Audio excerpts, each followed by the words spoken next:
এই নিয়ে 3 বার গেলাম কুম্ভ, এবং 3 বারই এলাহাবাদ মানে প্রয়াগরাজে। প্রথমবার গিয়েছিলাম 2013-তে।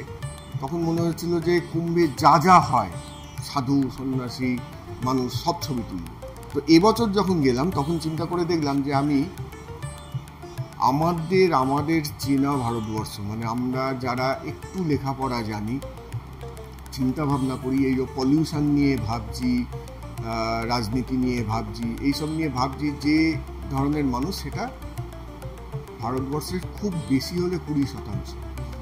বাকি 80% মানুষ কেমন, সেটা কুম্ভ মেলায় গেলে, একমাত্র কুম্ভ মেলায় গেলে তাহলে বোঝা যায় যে ভারতবর্ষ কি জিনিস।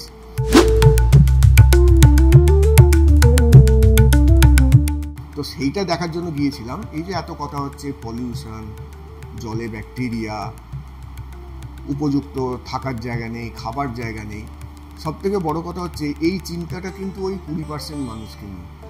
যে 80% মানুষ আমি দেখে এলাম তাদের কিন্তু এই নিয়ে কোনো বিকার নেই। তাদেরকে আমি গ্লাস নিয়ে গঙ্গার জল তুলে খেতে দেখেছি, তারা ব্যাকটেরিয়ার কথা ভাবিনি। আমরা 8-10 মাইল হেঁটেছি ব্যাগ নিয়ে, কাঁধে ব্যাগ নিয়ে, তাতে আমরা বীতশ্রদ্ধ হয়ে গেছি যে এই কি দুর্ব্যবস্থা, এরম কেন হলো, এরম তো হওয়া উচিত না, কেন সেতু বন্ধ করে রাখলো, এইসবগুলো ভাবছি। কিন্তু ওরা 30 মাইল 40 মাইল মাথায় বোঝা নিয়ে হাঁটছে, হাসি মুখে, তাদের কোনো কমপ্লেন নেই, কাউকে বলতে শুনিনি যে কেন এরকম হলো। যেখানে পারছে বসছে, সেখানে খাচ্ছে। মানে এই যে ভারতবর্ষ রাজনীতি ভাবে না, যে ভারতবর্ষ দূষণ, তারপরে ইন্টারনেট অমুক নিয়ে চিন্তাই করে না, আলো নিয়েও ভাবে না, শুধু যেখানে একটু খাবার জল পেলো সেখানেই বসে পড়লো, রান্না করলো ওখানে। অতি ন্যূনতম চাহিদা যাদের, সেই ভারতবর্ষকে জানতে গেলে কিন্তু কুম্ভ মেলায় যেতে হবে।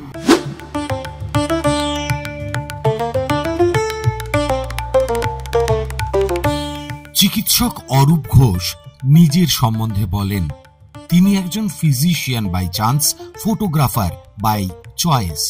তার ফটোগ্রাফি চর্চার 25 বছরে প্রথম সোলো ফটোগ্রাফি এক্সিবিশন, তাও আবার মহাকুম্ভের ছবি নিয়ে। এবারের মহাকুম্ভ শেষ হবার ঠিক পরেই ডাক্তারবাবু তার ছবির ঝাঁপি খুলে হাট করলেন মুখ্যের পথমায়া প্রদর্শনীতে।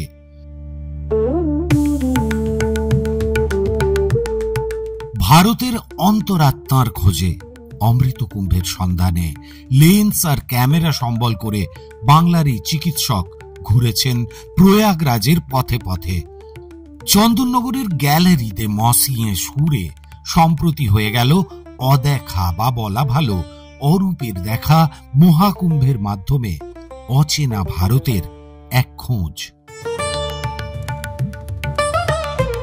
সাদা কালো ছবি, তাদের মাঝে রঙিন কেবল দর্শকরা, আর আছে গ্যালারির প্রতিটি ঘরের প্রতিটি কোণে মহাকুম্ভের কিছু অনুষঙ্গ, সামান্য রঙের আভাস, অবলম্বনের লাঠি, উষ্ণতার কম্বল, ঘূর্ণিবৃত্তির হাঁড়ি কুঁড়ি, বাসনপত্র, আর আলো দেবার জন্য কিছু খুচরো প্রদীপ।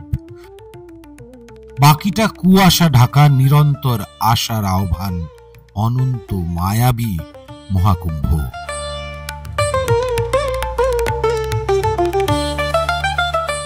মানে এই ভাবনাটা যখন আমি অ্যাম্বিয়েন্সটা কিভাবে তৈরি করবো নিয়ে ভাবনা চিন্তা করছি। আমার মেয়ে এখন স্ট্যানফোর্ড ইউনিভার্সিটিতে পিএইচডি করছে আর্কিওলজির ওপরে। তো ওকে আমাকে বললো তুমি ওখানে একটা কুম্ভের অ্যাম্বিয়েন্স তৈরি করো, স্লাইড শো যেটা দেখাবে সেখানে কুম্ভের আওয়াজ দাও। তো সেই অ্যাম্বিয়েন্সটা তৈরি করার চেষ্টা করলাম। ইনস্টলেশন বললো তুমি ওখানে কুম্ভেতে যে যে জিনিসগুলো হয় সেগুলো ওখানে সাজাও। তখন ইনস্টলেশনগুলো এলো, ওর সঙ্গে আলোচনা করে করে যে এটা করতে হবে ওটা করতে হবে, করতে করতে এই এক জায়গাটা দাঁড়ালো। আর ছবিটা আমি একটু বড় করেছি, তার কারণ হচ্ছে যে কোনো ছবি একটু বড় না হলে সেই ছবির এফেক্ট হয় না। আর অনেকের মনে হতে পারে যে এত ছবি কেন, একটা ঘরে এতখানি ছবি কেন। জাস্ট আমি ঘরের মধ্যে একটা গ্যাঞ্জাম তৈরি করার চেষ্টা করেছি, যেটা কুম্ভ মেলায় গেলে রাস্তায় পাওয়া যায়। সারাক্ষণ রাস্তায় যে গ্যাঞ্জামটা চলছে সেই এফেক্টটা আনার জন্য ওই অত ছবি দেয়া আর কি, চারিদিকে মানুষ।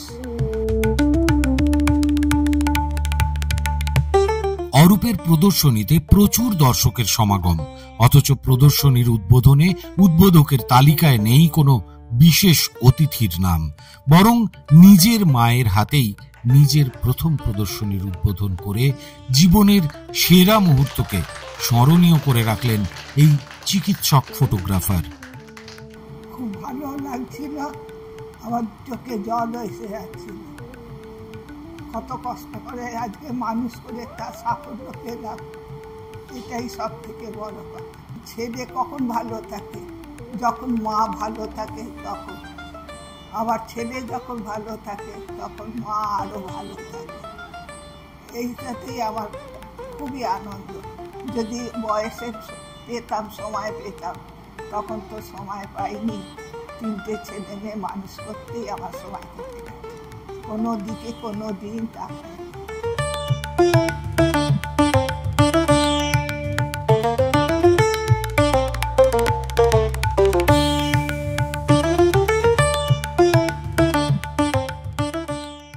এই তো সেদিন শেষ হয়েছে আমাদের কুম্ভ মেলা।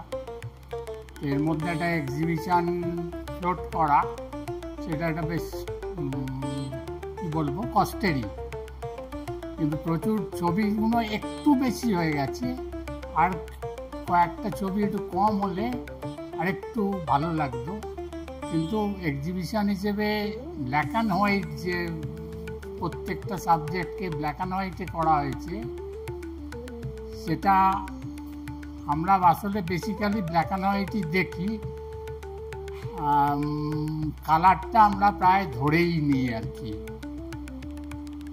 সেই হিসেবে এই প্রত্যেকটায় লাইফ সুন্দরভাবে আছে, মানে সব জায়গাটাই একটা মুভমেন্ট যেন তৈরি হয়েছে। সেই হিসেবে এই এক্সিবিশনটা খুবই ভালো হয়েছে এবং লোকজনেরও প্রচুর লোকজন এসেছে দেখার জন্যে, অনেকক্ষণ থাকার জন্যে।